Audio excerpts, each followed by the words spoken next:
Hello, beautiful beings, and welcome to part 2 of today's head noise episode. This is the email head noise. So I'm going to go through probably 3, we'll see how we go, of your beautiful emails that you sent through. We've picked out a nice selection of kind of different topics and stuff.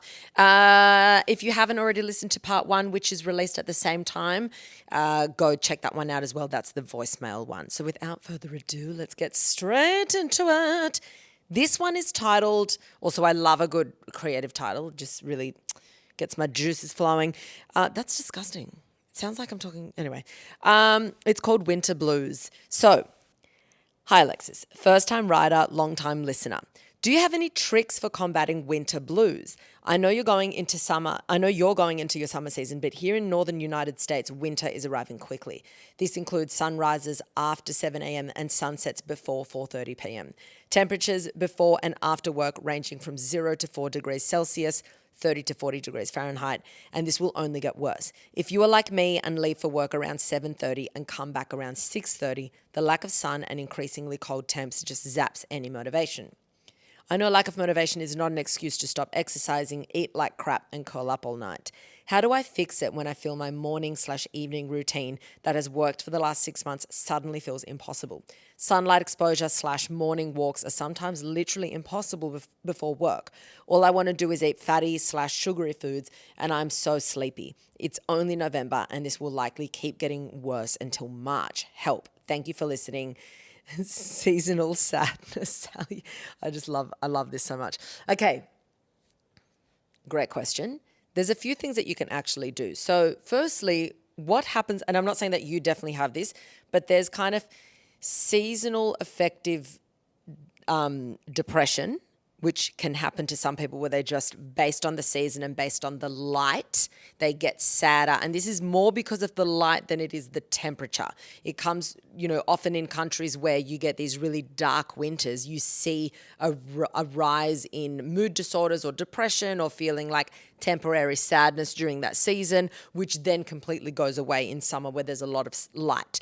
There is a huge link between sunlight and mental health. And also, things like ADHD, ADD. So we're already understanding that the way you're feeling is very heavily impacted by the season and the amount of light that you're getting. So that's kind of an explanation. Other than the cold, it's also the light, obviously, that is affecting how you are feeling. Now, another thing that's really important to note is because you said that you just want to eat fatty, sugary foods. Another thing that might be going on here as well with the craving of the sugary, fatty foods is when the light sources aren't great, it can actually stuff around your circadian rhythm a little bit in the winter months. So that means that's your internal body clock. And if your circadian rhythm isn't kind of running like clockwork, it can actually affect how much ghrelin is released at different times of the day and not just before mealtime. So ghrelin is your hunger hormone, which gets released normally when your stomach is, nearing empty or empty, or also when you're like coming to your normal meal times where you're expecting that you're going to eat. You're getting hungrier. You know that you always have breakfast, lunch, dinner, for example. And so ghrelin levels go up, you feel hungry, and then of course you eat. So when your circadian rhythm is a little bit like fucked, then ghrelin is higher. So people that have really poor sleep or broken sleep are more likely to be hungrier. They're consuming higher amounts of energy or calories, and they're feeling hungrier more often than someone who's got really sound sleep, okay? So this could also be an explanation as to the foods that you're craving. The fact that you're exercising less also affects your circadian rhythm. So there's a lot going on for you to be feeling the way you're feeling. So how do we change it? Now, I understand that you literally cannot be exercising early in the sun because the sun is not coming up until later. And by that point, you're probably having to get ready and going into work. So you've got to think, when can I actually get some sun? Obviously, it's ideal in the morning, but if you're in an office or at work, you can't. Irrespective of that, it's still very healthy and very important that maybe at midday, whenever you have your lunch break, you are outdoors in the sun, even if it's a cold day. You just want to be getting out and being exposed to natural sunlight during the day as much as possible. So you take any pocket you can get and you still expose yourself to light, because while it's super important in the morning, it's still beneficial for you to be getting that light during the day, later on in the day. That's still going to be helpful for your brain. The sun is the biggest source of blue light, and that's what we need during the day, okay? I know there's this whole thing about blue light blockers and all of that, but blue light blockers are only necessary when you're coming into nighttime when you're trying to fall asleep. You don't want to be blocking blue light the whole day. That is absolutely pointless and not how our brains are designed to perform anyway. Which obviously we're not even talking about that because you don't need blue light blockers at nighttime for you because it's dark already. So this is what I would suggest. So personally for me, and I also am aware that Sydney is a relatively like easy city when we're talking about temperature and sunlight and all of that. But even in winter without daylight savings, Sydney's sun sets around like 5:30, 5:15, which I absolutely hate. And the sun doesn't rise that early either. So it's like you're getting up in the dark to exercise, you're doing all these things. Now, what I found really works is I decided, especially this year, to change up my exercise routine based on the season. So that way I am way more inclined to go and exercise because of this, all right? So what I did over winter, and I've now canceled that membership and I'm going to resurrect this membership when it starts getting cold again, is that I signed up for a hot yoga studio. I was going to the gym significantly less. I was still going, but one thing that I really wanted to do, because it's cold, was to go to this nice hot yoga studio in the evenings. It was a great workout. It was, a hot room. You're feeling really good. I loved the atmosphere of going into that studio. It was just cozy, the smell, the scent, the incense, everything about it was so pleasant that I would then look forward to doing this like 3, or more afternoons a week. And then as it started getting warmer, I'm like, I want to be outside. I want to be going for runs. I want to be doing this. I want to be doing that. So then I thought, well, I'm really just not using this anymore. I want to be outside. The sun's not setting till 8:30 p.m. now. So I obviously changed it up. And I found that quite conflicting at the start because I love like routine and getting into a routine and longevity in something. But you don't necessarily need longevity in every specific thing you do. You just want longevity in, I want to be able to move my body regularly. I can change it up as much as I want. So try and find things that for you are going to be like, okay, this is something that I can really warm to. This is something that I'm actually going to enjoy to an extent going to, hot yoga, you feel really good. It's warm. It doesn't matter that it's, dark outside because I'm going to something that it feels really nice. It's good. I get an exercise. I wind down and then I have a really solid sleep.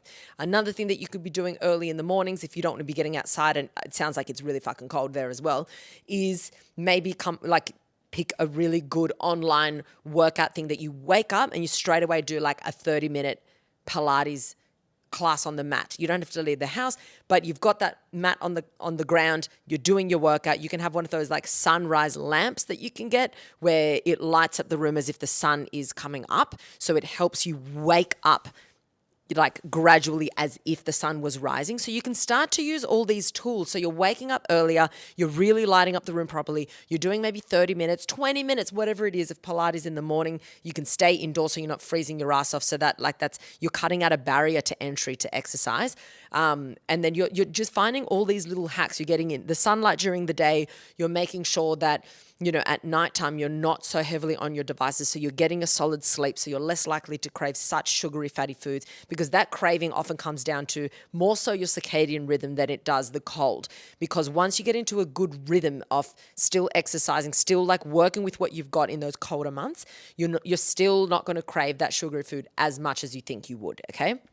Of course, make sure that you are eating like substantial calories in foods that are going to fuel your body for longer, of course. So like a good mix of like fats, protein, carbs that we're, hitting all your macros and all of that. I'm no nutritionist, but obviously a, balanced mix is the most important thing that you can do.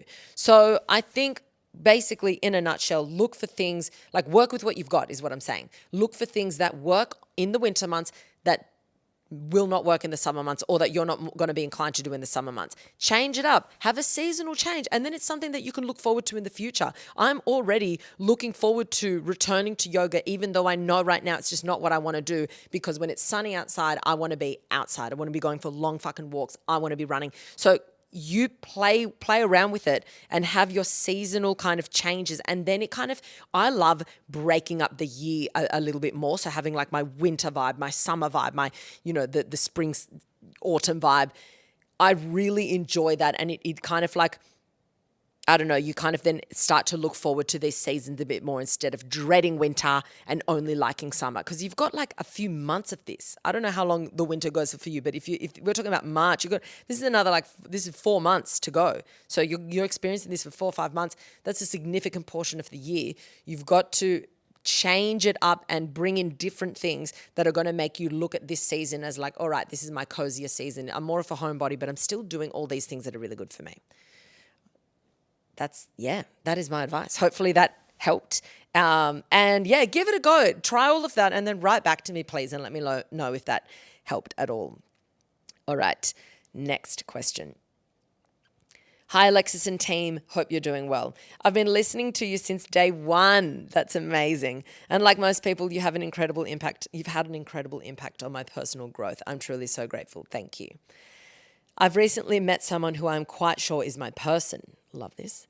Everything is wonderful. They are wonderful. All green flags. I've been single for a few years. Love it. I'm very independent and I have built a fantastic life. I'm also ready for a best friend and have a lot of love to give. We're going slowly. The comms are top notch and we know we will build the relationship in a way that suits us. They are an absolute dream. However, I can feel some fear surfacing around moving from a richly independent life into a committed relationship. In the mix, of course, is past relationship baggage. I've searched all of your episodes and couldn't see anything that quite fit the bill, so I thought I would email. I'm sure you can relate, so I'd love to hear your advice around navigating this, questions to ask myself, things to consider, and how to stay true to myself as we grow together. I'm doing all of my self-care and reflection to find my truth and to listen to what my body is telling me, but part of my self-care is listening to you. Thank you for reading. You're the fucking best. Thank you so much for sending that in. And I absolutely can relate. And I don't know if I did an episode on this, but I definitely did a TikTok on this. And it was 5 questions to ask your partner before moving in together. But I think it's also something that you can ask your partner even before you move in together. And one of these questions is, what does our own independence look like? And I think that should be spoken about with your partner. Obviously, this is going to be a very easy conversation to have because your partner is just a walking green flag, which we absolutely love. But it's the importance of speaking about it, because your partner might have a very good idea of your level of independence and how independent you are. But until you talk about how much you value certain aspects of your independence, they're not going to be able to really like have this conversation with you and really get to the heart of why it makes you feel the way you feel and the importance of it and how they feel and how they respond and all of that. So, for example, I think that as the relationship is progressing, but the sooner rather than later, you want to be talking about why independence is so important to you. And eventually when you do start getting closer and closer in the relationship, what you want your independence to look like, okay?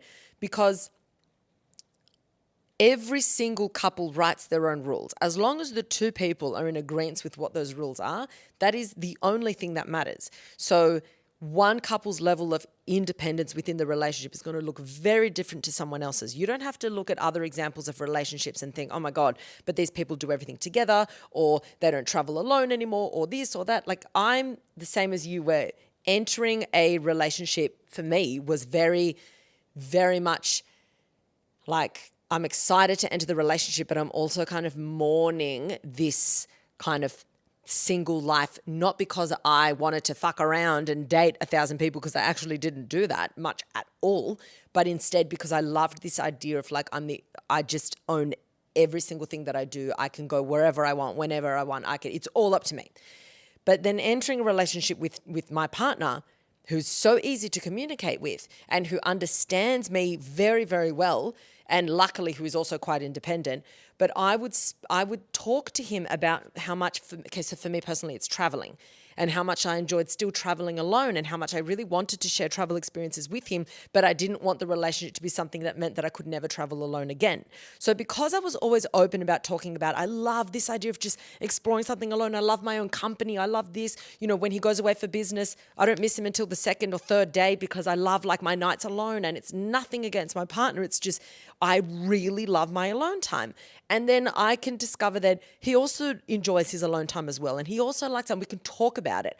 And like I went to Europe for a month and 3 of those weeks I was alone this year.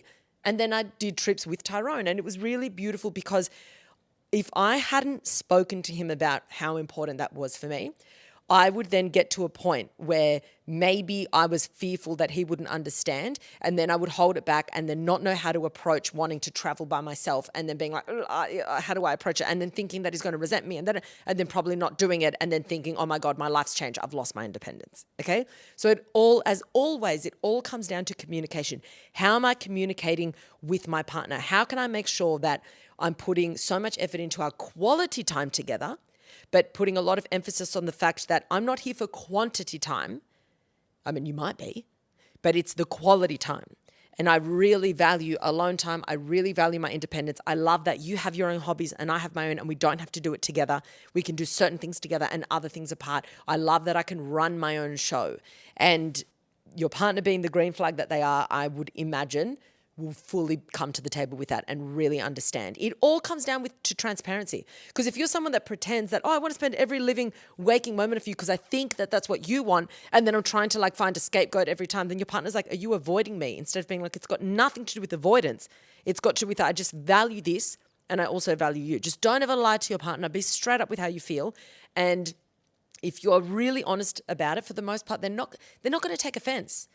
For the most part, if someone's quite insecure in a relationship, they might look at it as, you don't want to, if they're quite attached. But in general, if you can communicate that really in a healthy way, they're, especially by the looks of it with your partner, they're not going to take offense. You've got to be like, my life is my life. I'm here on this earth one fucking time, as far as we're aware. So I need to live by my rules as much as by our relationship's rules. And I need to share what my non-negotiables are. And for that, I love being independent. Not hyper-independent. Listen to my episode on hyper-independence and make sure you're not doing that, but independent, okay? And I think your partner will definitely come to the table and probably be able to share how they feel as well and what matters to them, and then you can accommodate that for them as well, all right? Thank you so much for writing in. Great fucking question.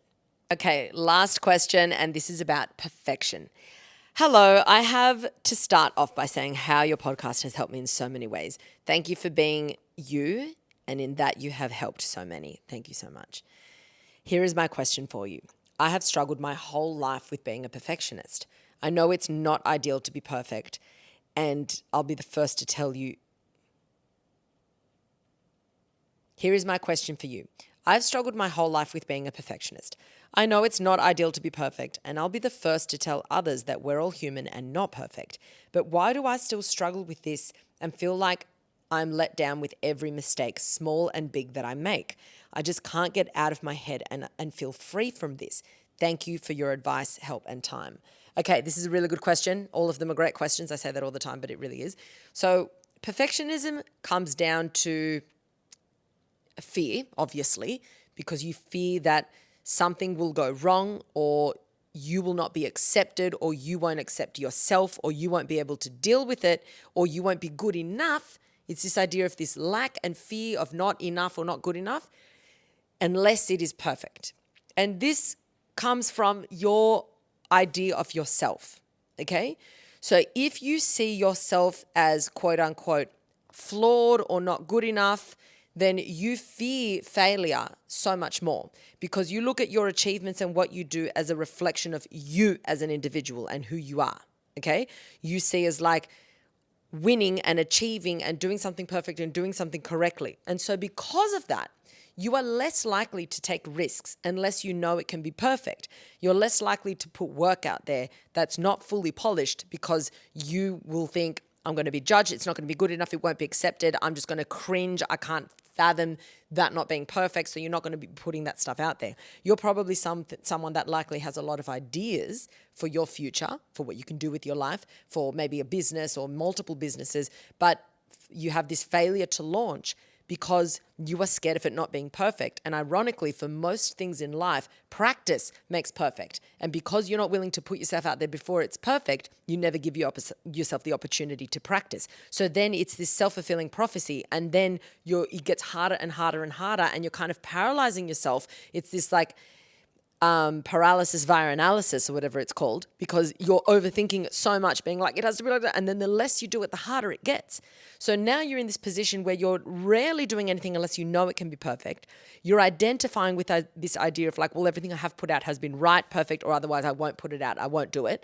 And so now it's really affecting your relationship with yourself, because you're identifying that you identify with the output of your work. Okay, you're not able to detach yourself from that and being like you said, we're all human, no one's perfect, but for you deep down, you can see imperfections in other people and fully accept it and not judge them at all and think, yeah, good on you for putting that stuff out there, good on you for trying, good on you for practicing but you can't do that for yourself, because you're a lot harder on yourself than you are on other people. You're the one that lives with yourself. You don't have to be in other people's heads all the time. So it's a lot easier. You're a lot more forgiving with other people.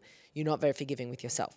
So instead, you need to start looking at ways, and this is something that I think I mentioned a little bit around someone who was really a perfectionist in their work, specifically their work environment. I think this was 1 or 2 weeks ago.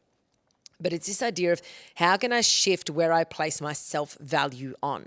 Okay? How can I look at times of where, and this is like really good with journaling as well. How can I look at times where maybe I haven't done well in something and I've actually been okay? I haven't crumbled. I've learned things from it. I've come out the other end often better off. How can I look at examples of other people where they're putting out far from perfect content, i.e. me putting out my podcast? Some episodes are better than others. I look at some episodes that I put out and I'm like, oh, it's not as like, my energy wasn't as high as it could have been, as it was last week. But if I was to be that critical for every episode, then you'd be getting probably 30% of the episodes that I'm putting out, because I'd be second guessing. And then sometimes I put out an episode that I'm critical of, but someone writes to me saying, you gave me the answer that I needed and that was so important. So sometimes what I will criticize, someone else won't see, So a lot of people, and don't just use me as the example, many people that you look up to, that you appreciate, are putting out content that is not perfect. They're striving to be good. They're putting in effort. They're working hard. It's not like they don't give a fuck, but they know it's not perfect. And they're still willing to be like, you know what, I'm just going to put it out there because there's still value to it. How do you switch your focus to being like, instead of perfection, how am I giving value? Okay? And if your focus was, how do I offer value? It doesn't matter if it's perfect or not, does it? Like if someone was to help you, you don't care exactly if they helped you perfectly or not. They've helped you, right? They've been of value to you. If someone was to offer you advice, but you only took 50% of that advice, that's still good advice, even though 50% is not usable to you. There's so many things in life. You've got to look at it as like, what's my actual hit rate to move forward in life? And if you're hitting like a 50% hit rate, then you're advancing so much more than someone who's sitting there waiting for something to be perfect. So you've got to say, how do I now shift my value to what value I can provide for other people, instead of the perfect product or the perfect output or the perfect performance, So I feel like, start to shift your focus now into, how can I be of value to that thing, to that person, to this corporation, to myself, to the people that I love? What can I be offering that might be, helpful or entertaining or whatever? And how is it of value? Don't look at the outcome of, is it perfect? Is it as good as this person? Is it as good as that? Because if you want to start a business, there's no way in hell it can be as good as people that have gone through the ringer, failed, succeeded, failed, learned from the mistakes, failed, made more money, got better resources, made more money, got better resources. It's impossible that you starting out would be as good as that. So then you're going to be like, well, if that's the marker of perfect and I'm here, I'm not going to fucking start. The same goes for your relationship with yourself. A lot of people are so hard on themselves when they're going through this like self-development journey. And the moment they feel a little bit, anxious, or they feel depressed, or they're so hard on themselves, without factoring in that some of the people that are the happiest also go through bouts of that. But they don't think it has to be perfect. They think, overall, I'm working on my overall health. So it's okay to have these days where it's not great. It's okay. I'm not going to be hard on myself because I look at the bigger picture and I'm still working on that. Sometimes we will actually cock block ourselves so hard from like moving forward in life because we think that the people that have done what we want to do were perfect and that's why they got where they got. But it's the other way around. The reason they got where they got with their mental health journey, with their professional journey, with their relationship journey is because they were putting themselves out there before it was perfect. They were putting themselves out there as a means to learning how to improve. Okay? You can't learn how to get better, how to get healthier, how to form better relationships if you're not out there in the field trying. And when you start putting yourself out there and you start having some slip ups, some mistakes, but some successes, and then you're living in this melting pot of good and bad and difficult and easy, then you start realizing, wow, the marker of what I deem to be successful is very different now.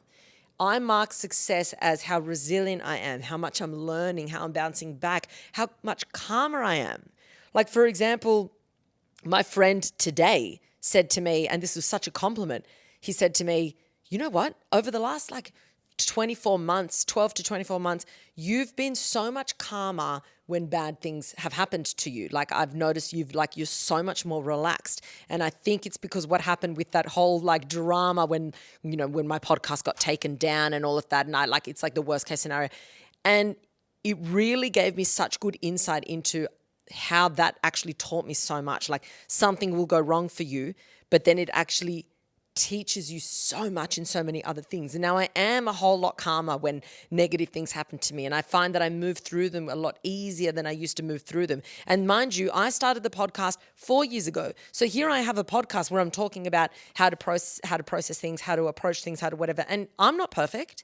I've got many things that I'm constantly working on as well, but I'm still able to give advice, just like you are as well. Like you're able to, be a lot more, you be a lot more gracious and patient with other people, but you're not willing to do it for yourself. So I think shift your focus, which doesn't happen overnight. This is it's an ongoing thing, but start to shift your focus and start to look at, okay, where can I be placing value? It's not about perfection, it's value. And if I can give some level of value, I'm going to do it. Okay. If I can look at everyone else that has gotten where I want to be, all I have to do is just dig a tiny bit to see how much of a roller coaster it was for them to get there. And it doesn't mean that they had to go through trauma or anything horrible, but a roller coaster in the sense of it was not smooth sailing. There were probably months of, difficult times or times where they thought they should give up because their business just wasn't doing well, or all these factors that come in, okay? And when you do that, you start to realize, wow, it's almost like I have to be imperfect in order to get where I want. It's actually the other way. So as a perfectionist, technically, you should strive to not be, you should strive for imperfections if you want to actually get where you want, as ironic as that is. Anyway, hopefully that gave you a better insight into that. I am, like I said last week, I am going to be doing an episode soon on growth mindset versus fixed mindset, which ties heavily into this idea of perfectionism as well. So that's going to really help you when I come up with that episode. But if you have my book, How to Chase Change 30 Days to Master Your Mindset, I'm going to spawn here for my own book. But I do talk about that a bit in that book as well. It's a 30-day process that you can go through, and there's a little task that you do at the end of every day. But if you don't want to buy the book, just look up things on growth mindset versus fixed mindset. I will be doing an episode on that as well, and that should hopefully help you process all of these feelings that you're having as well. Thank you so much, everyone. Thank you for listening. If you want to send in your questions, just email info@dyfmpod.com. And you don't have to, but entertaining titles, I live for them, so please entertain me with your titles. And that is all for today. As always, remember, be kind to yourself, be kind to your brain. Don't take shit from anyone, and especially don't take shit from yourself. Danke!